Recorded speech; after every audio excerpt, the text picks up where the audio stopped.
episode, host Staci Swiderski engages with Carolyn Pritchard and Lorie Spence, co-founders of Bridge Medical Communications and the Empower Her initiative. They discuss their entrepreneurial journey, the importance of decision-making principles, and the role of communication in co-founding a business. The conversation highlights the significance of creating supportive communities for women, the concept of work-life harmony and what that really means, and the impact of the Empower Her Summit. They also share insights on networking authentically, maintaining grounding practices, and the dynamics of their co-founding relationship. The episode is a powerful reminder that leadership doesn't have to be lonely, growth doesn't happen in isolation, and women rise together when they build together. Because when she decides to collaborate, she creates lasting impact. You know who made it. Welcome, everybody, to our next episode of She Decides. I am your host, Staci Swiderski, and I am super excited today to have our wonderful guests, Carolyn and Lorie, here. They are the co-founders of Bridge Medical Communications. And also, you ladies are the founders of Empower Her, a community that really supports women as well, event planning and inspirational education, all of that, and where you connect women together through storytelling and mentorship and all that exciting stuff that we're going to learn so much more about today. So welcome, ladies. I'm so excited to have you today. Thank you, Staci. We're excited to be here. Yes. Hi, yes. Staci. Yep. Hi. Thanks for having us. Of course. This is going to be a lot of fun. I get like double the fun today because there's two of you. So this will be great. So let's start just with a quick intro. If you ladies wouldn't mind just sharing more about how you met and how you co-founded Bridge Medical Communications. And then I want to jump into obviously the Empower Her aspect of it as well. So we'll start with Bridge Medical, if you don't mind. And whoever wants to go I first. can start with that, Staci. So Perfect. Carolyn and I had founded Bridge Medical 14 years ago, and we're really excited to actually be female co-founders that are, with a successful business model after 14 years. We previously worked together as colleagues in a larger organization that was globally owned and decided to venture out on our own. And that's where we had the idea for Bridge. And so we were really excited when we moved into the entrepreneurial space with Bridge and, started very small and I'll say strategic as a more of a co-word, but it was really focused. And over the years, we've been able to evolve. And this is how we've come to having programs and brands like Empower Her today. And Carolyn, you're an RN, correct? I was a I have a nursing degree. Okay. Yeah, I don't practice nursing. It's been a number of years. Lorie and I worked in another environment for a company as senior managers, but in many cases, there's always one manager. And I think the one thing that I would say that really motivated us to become entrepreneurs and co-founders is that we identified one another's strengths and felt that we could collaborate. And often, in a corporate environment, co-leaders isn't really supported. And so I think that was a motivator. And I'm sure there's many people out there that, are in that situation. And I would say, if you have that entrepreneurial instinct, to just go for it. Absolutely. When you're coming together with both unique strengths and they start, they really complement one another and you both equally have that entrepreneurial spirit in you. And I mean, it's such a great recipe, right, for success. I mean, clearly look at 14 years later and look at you ladies are rocking it, right? So, and I love it. Another, business women owners. And I mean, that's obviously what we're all here for, right? So that's amazing. So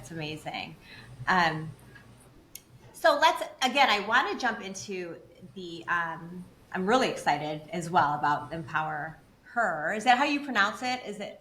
Because I keep on pausing, Empower Her, but it's like empower. I mean, it almost sounds like one word, but it's pretty, it makes sense. It's got a nice ring to it. But as co-founders leading a growing company, what decision-making skills really, the principles that really guide you most when you're unsure of the next step? Let's go back to 14 years ago when you launched your company. How did that feel? And again, I always like to position this for our listeners, maybe women who are ready to take that leap, ready to start their own company, or have started their own company and they're just kind of stuck. So really, they're chiming in, listening in to hear your wonderful expertise. So any good juice, good, bad, all of it that you can share, I know is going to be super helpful. So yeah, please share. What decisions making skills really helped you when you first started? I think one of the main things, and when you have a co-founder, is really having something to align to. And every decision we make is laddered up to the business. And so it's very easy when you have a partner to be able to say, well, that's my idea or your idea. But at the end of the day, one of the places we're both extremely aligned is with our values for the organization, and that every decision needs to be at the betterment of the organization. And I think that also allows you to take a little bit of the personal out, which I think some people feel comes into a co-founder relationship. Well, Carolyn and I are fortunate that after working together for a number of years, that we're not just co-founders, we're colleagues and friends. And that's been a bonus of having a co-founder. However, the business side of things, we need to keep it on that professional, and that we've used that as our guiding principle. So at the end of the day, or when we're making those tough decisions, it has to be, is it the right decision for the business? And it doesn't matter whose idea, whose decision, what it's impacting. But that has been our best probably piece of advice that we could give from that perspective. Right, absolutely. And like a level of respect, right? Really hearing each other each other out. And it's okay to agree to disagree too at times, right? When there's two of you, right? It's almost like a marriage, at that point. For sure. So I know 14 years ago when you had started, can you share though, I want to go back a little bit. What exactly do you do at Bridge Medical Communications? Share a little bit about what is it that and do you have teams? And share a little bit more about personally, like as far as, how many team members do you have and how is it managing them and all that fun stuff? I can jump in there. As one of the hats that I wear at Bridge Medical, I would say is HR. Okay. And so just going back to, the discussion that Lorie was aligning on, the decision making, I think part of that is communication. And it's that nonstop, any little thing you're thinking about, just vetting it through the other person. I think sometimes it feels like you're oversharing, but from experience, that's the best way, the best approach in keeping things at least, on where everybody is aware of everything. Yeah, so communication is key, right? It is. And whether that's now you have so many vehicles with even just a quick, Teams, email. There's no shortage. No. And so I think our business is a medical communication agency. So we support the life science industry in developing education and communications and consultancy with healthcare providers. So here in Canada, if a company is bringing a new therapy into the marketplace, we'll work with that company and help them bring the information required, which is evidence-based scientific information, so that healthcare providers have what they need when this medication becomes available in clinical practice. Wow. So are you working with companies that are in all stages? Like are some already established and are some very brand new? Yes. So, okay. So for the brand new, it's bringing in and collaborating with healthcare providers to see where this new treatment might fit in the patient care path. But for other products that have been in market for years, then we're helping them look for those disruptions in the patient care path. and what can we do to support the providers to ensure that Yes. the patients. So in a sense, you really are the experts behind really guiding them what may or may not fit. It's really a collaboration. Yeah, like a collaboration of. Yes. So with the healthcare providers and with the industry experts. And I know obviously healthcare in Canada is so different than how it is here in the United States. So that could be a whole nother podcast, right?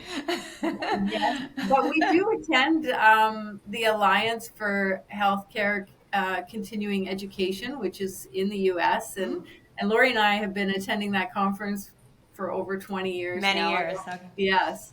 Yeah. And so we do, there are shared resources Yeah, I'm sure. across yeah. the US and Canada. I'm sure at some point they start to align somewhere along the Absolutely. way, right? Yeah. Yeah, yeah, for sure. So if you had to describe the recent, I want to jump into Empower as well, because I have a feeling that while it's two separate entities, really they kind of flow as well. Obviously, because you're working with people, right? And Well, the Empower Her Women's Health Summit, those are for healthcare providers. right. Yes. So the work that we do is really focused on providing those forums for healthcare providers to have a dialogue with leading experts in different therapeutic areas. Right.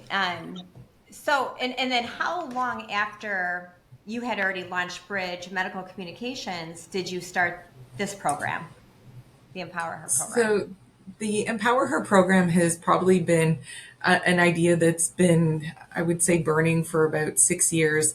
And Carolyn, really wanted us to find something that we could align to as a bit of more of our give back and our, both to the industry and as well as women leaders. And I think, as you know, as female leaders, you're always probably a little bit behind in feeling confident that we could go out there with something that we wanted to support and knowing that we needed to, have industry behind it. And so before we launched Empower Her, we also launched a brand called Connect, which was really where we connected not just healthcare professionals in industry, but also the patient groups. And it's really the evolution of that is how Empower Her also came to be, is we see that you cannot have something that's in isolation in healthcare. And I think we've been practicing that way for a long time, and the evolution is here. And that's where the insight for Empower Her came, was to have something that could be cross collaborative and, still really focused. And I think because of being female health care leaders, Carolyn and I really wanted to support something that was female focused. And that was my next question for you. What made you decide to really hone into more the female side of the support process? Yeah. I think also the environment today. We had started attending a lot of, and we attend a lot of conferences, and the momentum was building for specifically menopause, which I'm sure you've heard that and seen it. Yeah. And I think from there, it was providing the right, atmosphere for people to want to talk about female health. And what I've noticed recently is that, even with the experts that speak at the summits, is that they've described it as time to reflect on the specific nuances. Mm-hmm. So they, looking at clinical trials and looking at the gender nuances in those trials. So it's creating a curiosity that will spark in the future, I'm sure, ideas for trial design. Right. Yeah, absolutely. I think, and I'm sure you're just seeing every time, every day you're seeing this move the needle. Yes. Every conversation that you hear and that you're having. And I think people are open to that. And it goes back, I've been reflecting, if you think about Bridge Medical, the name Bridge came from bridging industry to healthcare providers. Yeah, I think you couldn't have come up with a more perfect name. And now I think I empower her is still the bridging. We're That's what, bridging. yeah. It Yeah. seems like they really flow well with, yeah, with that, Mm-hmm. with it for sure. Um, so, as far as the storytelling and the mentorship for Empower Her, and obviously all the growth experiences that come along with that, how, let's talk more about that, about the support. Yes, we have, you have the more professional side of it and the healthcare side of it, but what about the personal side of it when that comes along? I mean, are you seeing a lot of women really also feel that sense of support on that side as well? Where I also think equally, it's just so important that women have that. I mean, that's the main reason I started the podcast. Earlier this year, is just to give a platform for women to really, talk about, professionally what it's been like, growing as, whether they, started a company, own a company, or they are pretty high level up in their profession. It's a lot, because then there's a whole other side of being a woman, right? And so, and all the other responsibilities. So, how are you seeing that all that come together at the summits when you have these, these experiences for women? I mean, are you seeing friendships formed? And what do you see on that side of it as well? Obviously, you see the professional Yeah. growth, but I think one of the things that we see is that women haven't had a lot of time to put into their, and I'll call it professional development and personal development. And I think as an yeah, entrepreneur, you're probably more aware of that. But I think if you're working in public sector, you may not be aware of, you think it's a designation or a degree, but you're not thinking of your overall well-roundedness and being able to leverage that. And I think we haven't done a great job supporting other females with all of those aspects of, access to coaching, access to mentorship, access to even asking the questions for them to be able to excel in their career. And, I still think I don't want to say in a disparity, but I don't think we're still at a place where women are participating at the same level as men, especially in healthcare, just due to the nuances of family and even lifestyle and things like that. So it's giving them a forum to see opportunity for themselves, but also be confident in where they're at and making their own decisions where they want to go. And I think you're fine to be, continuing in the same role, or if you want to evolve, having a network. And I think one of the things that this is allowing is people to create that community and network that they haven't previously had, because everything in healthcare has typically been very, aligned to a college or aligned to, a profession, but not as a group that they can continue. yeah, I feel like definitely it's more of like a blueprint, right? It's like everything has a go-to direction. Yeah, so definitely where I understand that for sure, because I hear it all the time. I think women also just take so much of the pressure, right? And they just hold it in, and they always feel like they have to be on their A game all the time, whether it is professionally or at home, or they're all over the place. But yeah, I think definitely, bringing the women together who are in a certain profession, or just in any profession, doesn't matter. Or maybe they don't work. Maybe they stay at home with their children, or whatever it is, or they don't have children. It doesn't matter. But I do think that women, I think you hit the nail on the head, what you said earlier, women, I think they really need to, rather than be so competitive against one another, come and really support one another, and just realize, like, wow, we're kind of all in this Yes. together, and let's do our thing and support one another. And then I think we'll all feel so much better to have Yeah. that I unity. think also investing in themselves and feeling that they're worthy of that Mm, investment. And I think it's perceived that if it's, outside of business hours or something, it's not worth their time or won't give them something. And it's letting them see the value of all of those opportunities, and that it's not always this direct, input output, but it's about creating something bigger. right, letting it flow, because you just don't know, when you step outside of that boundary, you just never know what amazing things could come up, right? I always like to ask too, and it's really interesting, the responses that I get, because everybody's kind of all over the place. But I know how I feel about work-life balance, and I'll go first. I'm not a big, huge fan of the saying work-life balance, right? I just I don't know if it's really such a thing. And some people are just like, nope, I got to have my work-life balance, and that's how I thrive. And that, if that works for you, great. For me, I just think that if something's priority, that's what you handle at the time. If I, whatever it is. And, I think, but that works for me. Doesn't work for everybody. How do you guys feel about that whole work-life balance saying? I want Lorie to answer that one first, because he has a strong Yes, opinion. we've tried to reframe that as work-life harmony versus balance. And harmony is kind of like music. It ebbs and flows. And to your point, it's never a straight line and linear. And I think what you give, you get back. And it's riding that a little bit. And that's one of the phrases that we try to align to, because it's very, I think if you were like this all the time, a straight line, then life wouldn't happen either. Like, you need to have those ebbs and flows. Yes, and be open-minded a little bit, right? And just, I love that answer though. Work-life harmony. I like that. I think, like not everybody,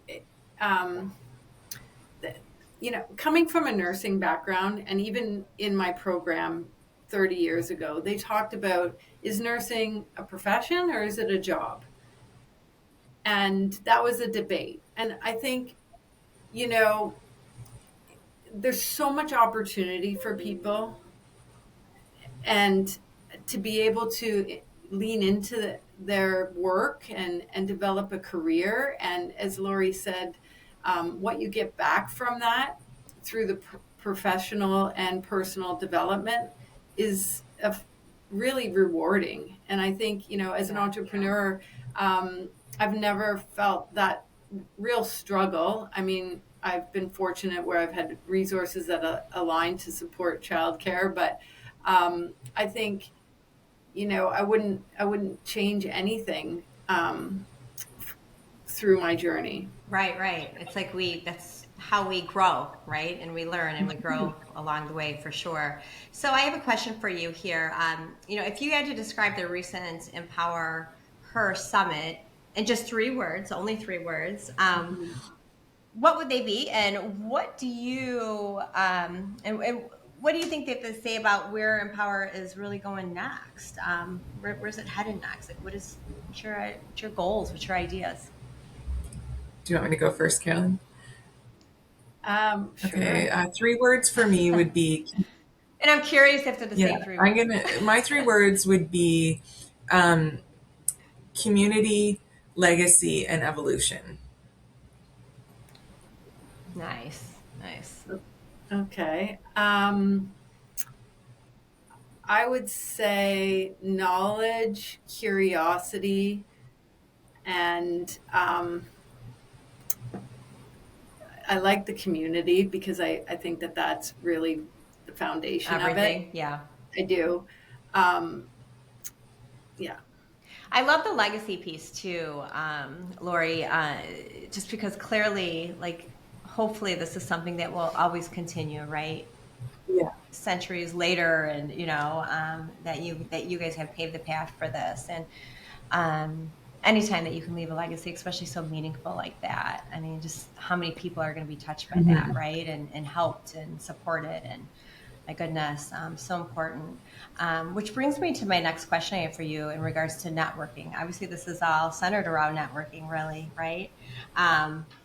How do you build relationships in a way that you feel is authentic, especially in this space? Like, how do you really get to know the people as well? And how many women do you typically attend the summits? Our target is 100. Okay. Providers. So that's among nurses, nurse practitioners, primary care physicians, oncologists, pharmacists. So it's really, I think, an environment where it's a collaborative approach, which I think is really where healthcare is going in the future. It's and actually physician assistants we now have in Canada as well. And I forgot the question. No, you're fine. I was about how do you and I cheated because I asked you like 3 questions in one. Okay. But how do you how do you build relationships in a way that you really feel are authentic in the space? Again, because I just assumed that, you figure that you have 100 people attending. How do you really reach them in an authentic way? I think one of Carolyn's superpowers is networking. And, when she talked at the beginning of us having different skills and different aspects, and it wasn't that I didn't want to do that. I think it was when you start to break it down, she could excel at it so much better. And, there was other ways I could support the business. And that's been one of her strengths. And especially with Empower Her, it's her network and connections that have really got it off the ground, and allows that to grow. I think too, when we're talking about where we're holding these, we try to make them regionally intentionally so they're people that can stay connected. Because I know the thing with community, it's sure we could have a big virtual community, but we want them to be able to, if they wanted to meet up later, that they don't have to fly across the country to do it. They could, connect in the city for coffee. They could, meet at an institutional event. So we're trying to be very intentional about these. And that's why the number is where it's at, because it's, to the locale that we're hosting them. And, even as we expand into other markets, I think the number is great, though. Yeah. I mean, I think that's amazing. But it's to make them feel that they have that network available to them, and that's not approachable or engageable. How often do you hold these events? Well, the momentum is building now. So we have another one in primary care happening in February. So that's we have now two kind of streams. One is primary care and one is oncology. And the other, part of that networking and community is bringing these experts together and inspiring them to collaborate with one another. So we're really just facilitating the process. And I think the most recent one we had a few weeks ago, we had an expert from Vancouver come into Toronto, and she worked then with 3 Toronto specialists as the faculty and the expert panel. And it was just so great to, after the fact, listening to them, how much they appreciated the opportunity to speak together and discuss these important topics together. And they belong to many other medical associations, both internationally and regionally. So these ideas that they're presenting and that curiosity, we hope that will spark those people to move things forward. I'm sure, and I'm sure they leave so motivated too. It's very inspiring to be in the room full of fellow professionals that are experts at the same thing that you are an expert at, right? And then just really just pick each other's brains and support one another. I think it's pretty amazing. So each one of your events, it's a specialized practice. So each one, so if it's oncology or whatever the healthcare piece is, each one has its own specialized. Nice. Okay. And it's all women. So I think that's. Although, we would like to attract male providers and hope to in the future, because they are treating women. There you go. Yes. Yes.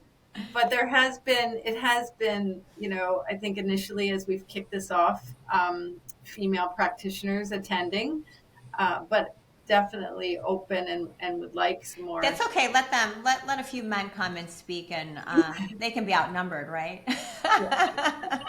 See how they like that. They probably would like that. So, okay, I have a next question for you. So when your schedule is packed, so for both of you, what is one non-negotiable practice that keeps you grounded, and how does that, and why does that matter for your mindset? I probably have 2 practices that are non-negotiable. One is my fitness, and it's purely for brain. As much as I love it for the body, it's I think as I've aged, it's more of a mental release, and it's just a practice. And the other is journaling. It's a morning practice for me.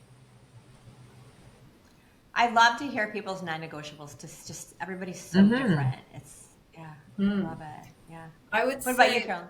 mine is movement. And And so throughout the years, and from year over year, it varies. My most recent is Pilates, but I've crossed various activities of CrossFit, running. Oh, so you guys both are pretty active then. I think it's there isn't anything else that really clears the mind. Yeah. Actually, another one that I've in the last 12 months I'm doing is, and I had a cold plunge yesterday. I'm not. I have never done one of those Oh, yet. I'm so scared. it's I've heard they're excellent. amazing though. It is amazing. It clears the mind. That combined with the heat, because you do hot and cold. Right. Um, and this time of year, I tend to, because I buy packages and then I don't use it until December when I have to use it up. But Like it's expiring. yeah. Mhm. Yeah. Oh, I don't know. Like I do want to try it though. They just rave about it. I'm like, just give me a sauna. I would rather sit in a sauna. I would say just try it once, Yeah. and then you can rule it out. But Yeah. there's definitely some There's good benefits for sure. Yeah. Yes. Benefits for sure. So obviously you guys both attend a lot of conferences and events. What makes those experiences really truly worthwhile for you? And I'm assuming too, like this is what you learn from these, so you can ensure that you're putting on a great, event. And what advice would you give someone wanting to elevate their presence at any kind of industry events? Because we've all gone to them and we're like, oh my gosh, this could have been an email, right? Or I can't believe I traveled all the way here and this was so not worth it. And then you go to some, they're like, oh my God, that was the best. And it really like inspires you, right? You're like, I can't wait. Like, and then you leave there with so many ideas, and that's the point, right? But really, what do you feel really makes those experiences really truly worthwhile? I'm probably very pragmatic in my approach to attending conferences and activities, and that I set a goal before each one. It might be I'm going to meet 2 new contacts, or I'm going to learn about something new. It's very pragmatic for me. And then that way, You go in with an and itinerary. I You're think like, then okay, when I'm check what's there, going I feel on. purposeful in what I'm doing, versus like, oh, it's not meeting my expectation, Just winging it. so around that. I think the other thing is, also trying to have something that's of value to the people you meet with as well, because I think a lot of times, you go in and it's about you, but if you're actually going in and trying to bring some value, even though you're maybe not presenting or participating, what's the value of other people getting to meet you? And so what do you want people to take away from that experience as well? Yeah, absolutely. Yeah, I agree with that. And sometimes too, it's just like a lot of time is talking less and listening more, because you can learn a lot that way, for sure. I like to attend events because I'm looking for what are the trends. And then based on those trends, are there things in our business that we could align to? And so, eh, probably not surprisingly, we do attend a lot of female leadership events. Right. But in addition to that, life science conferences or activities or get togethers. Also, I think recently we've been tapping into more academia to see what's happening on that side, and trying to pull through. So I think, if you would select an event based on your interest and relevancy to your business, but Right. then Start from there, it's just that curiosity once you're there. Right. Yeah. And just going in, I think a lot of times open-minded too, as well. Yes, I think that's always helpful. absolutely. Yeah, I think that's always helpful. Um, Another question I have for you. What is a moment in your life? This is fun because I get both of you guys. So it's interesting to hear both of your guys' answers and how similar or different they are. But what is a moment in your life when you made a decision for yourself and, not for expectations or not for others, that changed your path? And what did it teach you about your own power? And this is kind of a general question, obviously. Um, I love to learn more about you, but just our listeners. Yeah. I would say probably one of the decisions that I made that probably changed the path a little bit was more recently it was joining some of these different mastermind groups. And it was with the intention of understanding, were we on the right path with our business?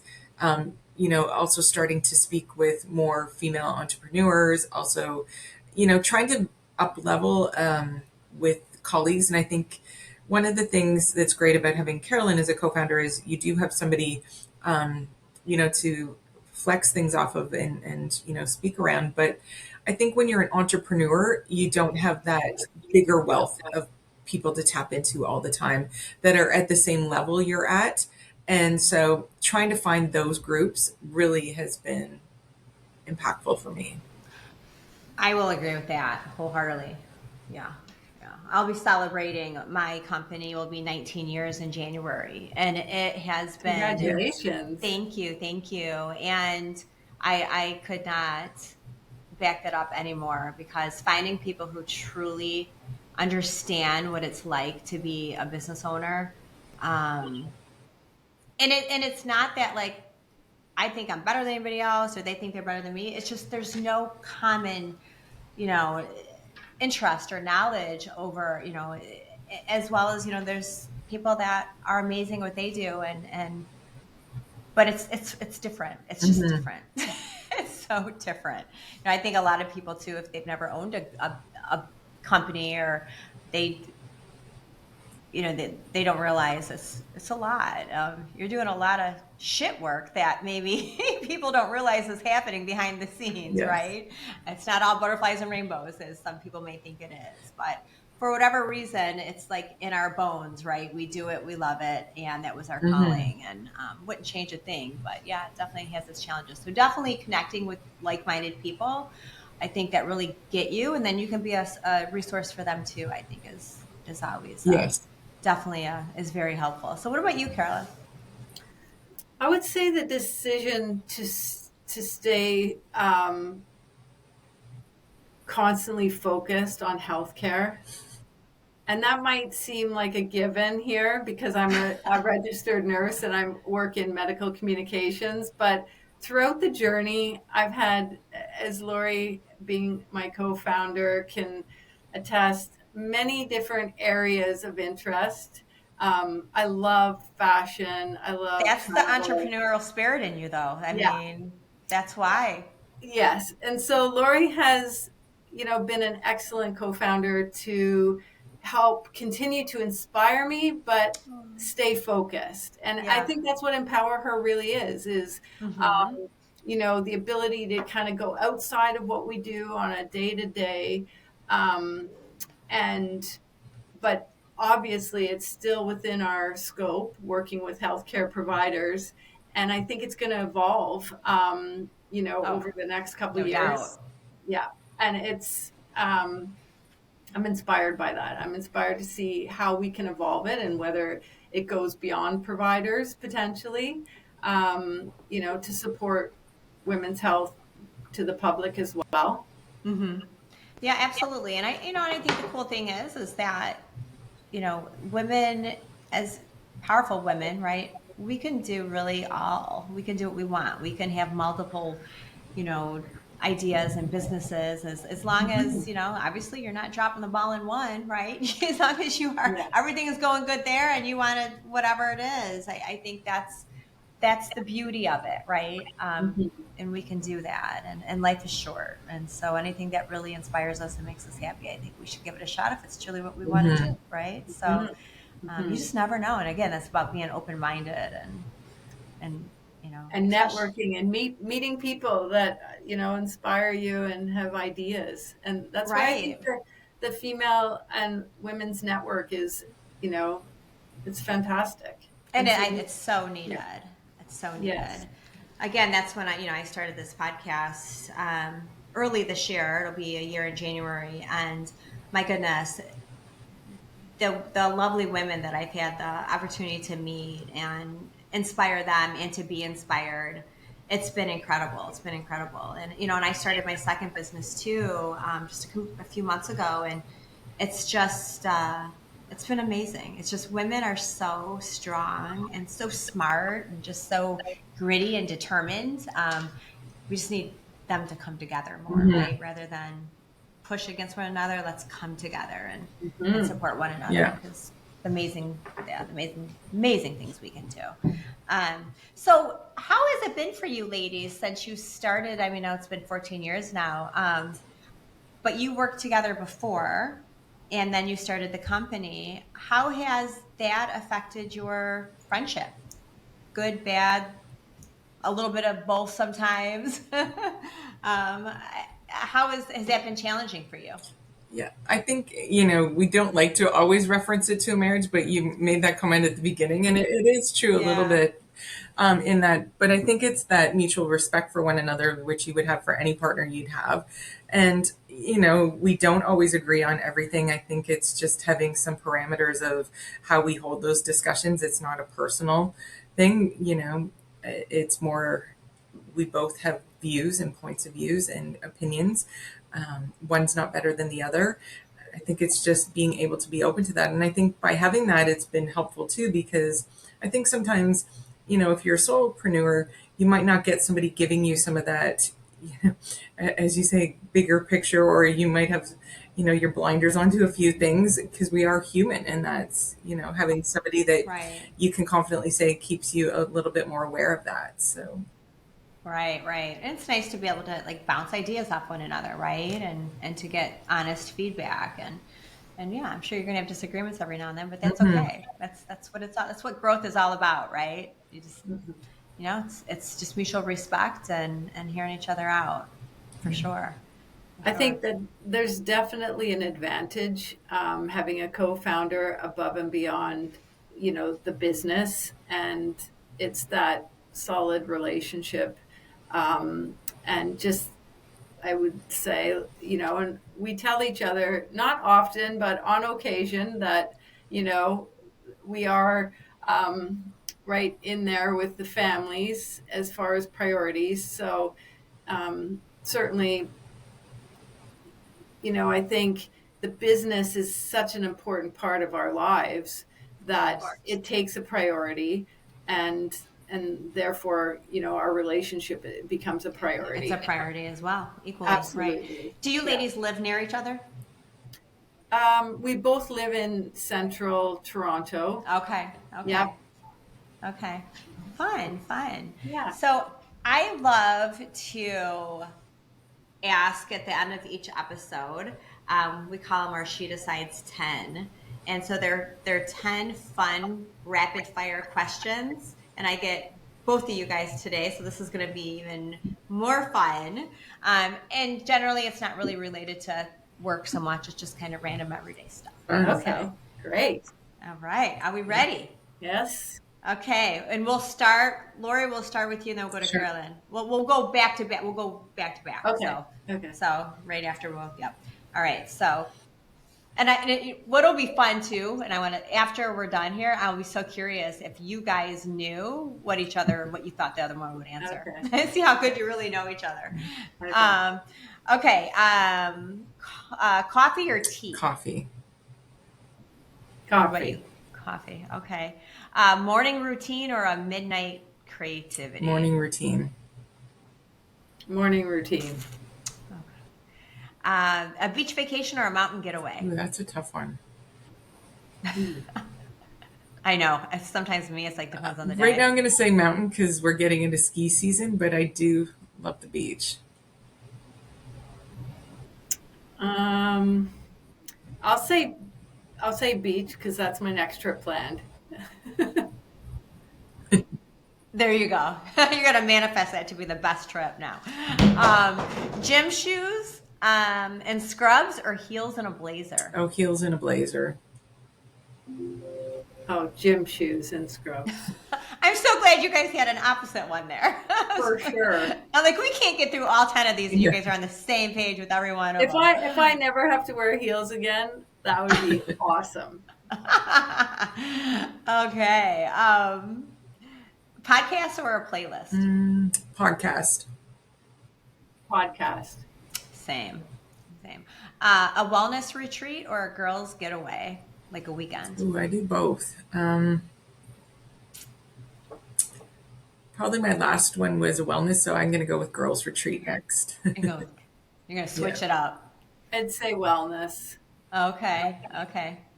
Um, I think I already know one of these, what Lorie will say, but a digital planner or an old school notebook? I'm trying to get to digital, but I'm still old school notebook. I knew you were going to say that when you said journaling. Definitely digital planner. Okay. Okay. Um, do you guys, this is a good one. Speak up or listen first? That's a tough one. I'm trying to be better at listening first, but I think I'm probably speak up. I was going to say the same thing about me. I need to be better about listening first, but I'm always like, meh, meh. Like Stacy, hone it in. What about you, Carolyn? The same. Speak up. Okay. Okay. Okay. Another fun one. Delegate or do it yourself? Ooh, this is Yes, different. I'm a do it yourself. I'm a delegate. Like I'm delegating it off my plate. Yeah, that was tricky. For many years, I was do it yourself, and now I'm all about delegating. Yes. I'm trying to take a page out of Carolyn's book on that, but it's been very hard Yeah. for me.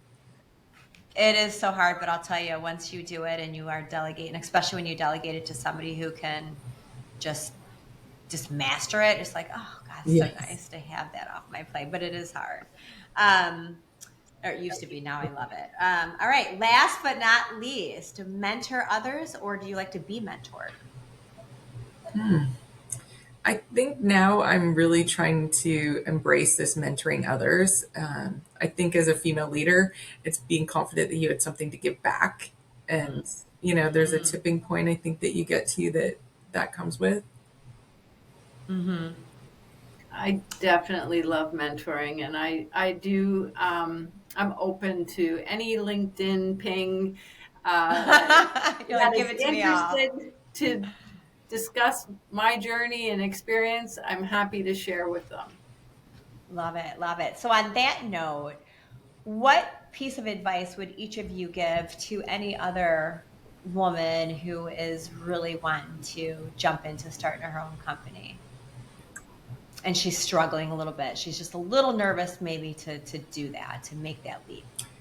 Um, Not that I would force somebody to go down the road of a co-founder, but I think as Carolyn mentioned, it sometimes takes away a little bit of that risk and a little bit of that pressure. And I think especially as women, trying to manage household and children and different things as well, I think it gives you a little bit of balance. But I think I really love the Napoleon Hill book, the Think and Grow Rich. And he has a phrase, Think and Grow Rich, yeah. burn the ships. And I think it's just you need to go all in. And as soon as you have one Yeah. foot out, you're not all in. So you really just have to. And I think when we started Bridge, we went all in and, it was both feet. Right. Yeah. You can't wait for the perfect time, There's right? There's never a perfect time. No, I mean, very briefly, I was going through a divorce. Lorie was getting married. That wasn't a good time. You guys are like high-fiving each other in the Yeah, it was, talk about different scenarios. But I think, also I would say to people is break it into little manageable steps. What do you have to do to get started? And, I do some coaching, and I recently had a person that, just wasn't able to identify what those, 3 first steps they were going to do. And so I'd say work with people that can help support you, coaching, whatever that looks like for the individual. But, action something. That's the other thing is you might have it all up here and the plan's all written in the book, but you have to take an action step. You got to move. You got to, what does that look like? Yeah. One at a time. Yeah, absolutely. And I always think too, like, a lot of people have the passion and they want to do it, but every day you may not have that passion every single day or that motivation every single day. Some days you're just kind of like, but I think, you just got to have the consistency. You just got to be consistent every day. Just keep pushing forward. So important. So important. So, well, this has been really great. And thank you ladies both for taking your time out of the day to join me. Again, it's just so inspiring to talk to, fellow women who are out there just doing great things and supporting other women and all of that amazing stuff. So it's been a pleasure to meet both of you. Thank you so much. Thank you. Yeah. Yeah, we really appreciate the opportunity and to meet with you. Thank you. Yeah, absolutely. Absolutely. And, again, I think, the Empower Her, I think that's just so amazing that you started that. And again, the legacy that I'm sure it's going to leave is not going to be minimal. It's going to be pretty massive. And just keep doing good things, keep doing that. And it's just going to continue to grow because, us women need that support. Yes. For sure. And you ladies both have so much knowledge to bring to the table. So just keep shouting it from that rooftop. Thank you. Thank you so much.